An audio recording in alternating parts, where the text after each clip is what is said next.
This is the Galaxy Z Flip 4, Samsung's new flip phone that lets you fold a big 6.7-inch screen in half, allowing it to fit into the smallest of pockets. Inside of the box, we have the phone itself in this bespoke white edition, and then nothing else. No, just kidding, Samsung did include accessories, it's just hidden in this top cover where we still get your documentation, a SIM tool, and a USB-C cable. But here is the phone itself, and right off the bat, at first glance, this looks almost identical to last year's Flip. We've got the same button layout with the volume rocker and the fingerprint scanner on the right side, SIM tray on the left side, the USB-C port at the bottom, and then on the top half, we have the same wide and ultra-wide camera layouts, along with the same 1.9-inch cover screen. But what's different this year is everything just feels more refined. The metal frame now has a shiny finish to it, which makes it look more elegant than before. The new hinge is significantly smaller while also somehow feeling more sturdy,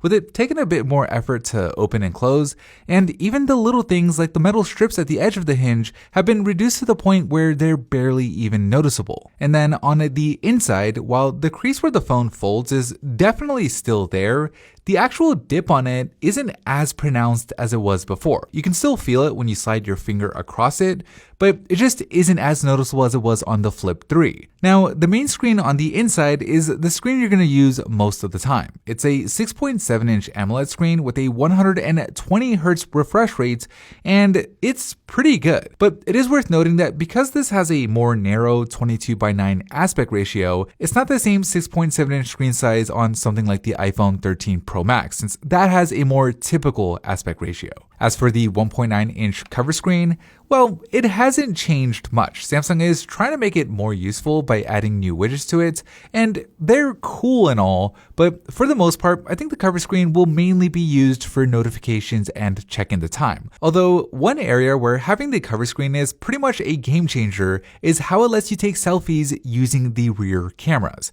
allowing you to frame yourself just right and take advantage of the significantly better image quality. You can switch between the wide and the ultra-wide cameras with a simple swipe, and what's cool is you don't even have to unfold the phone to set this up. You just double press on the power button and boom, your selfie game has been taken to the next level. But look, the main reason anybody would want to go with a phone like this is the fact that it folds. And with that folding comes a number of advantages. The obvious one, of course, is that you get to have a big screen that folds in half, meaning you can fit it into your smaller pockets, or you can just throw it into your bag without having to worry about the screen getting scratched up by your keys. And with Flex Mode, Samsung lets you do all sorts of cool things. You can set the phone down and take photos without the need of a tripod, you can control your music while it just sits on your desk, or you can watch a video hands-free. Now, I don't know if any of that is enough to justify the $1,000 price that Samsung is asking for this thing, since there are a lot of other phones on the market that cost around the same and technically have better specs, but what those other phones don't have that the Flip does is the cool factor. I mean, like, the Flip is just different with this elegance and style to it, where I think using it is less about having the best phone spec for spec and more about making a fashion statement or just taking really good selfies.